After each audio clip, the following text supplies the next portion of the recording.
Hello and welcome back guys. We will make a beautiful hairstyle. For that we will make the plaits on the sides as we are doing in this video. After we are done with the plaits, we will fix this hair at the back and make a ponytail. Then we will pull out the hairs upside down, fix it by rolling it upward, and then your hairstyle is ready.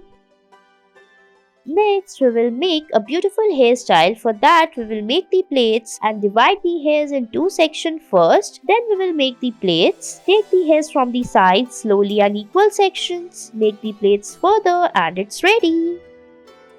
Next, we will tie half of the hairs and then using the bun making tool, we will fix it upward and fix it and make a bun. Now we will take the hairs at the end and make the plaits out of it and then roll it upward and fix it using a hairpin and it's ready.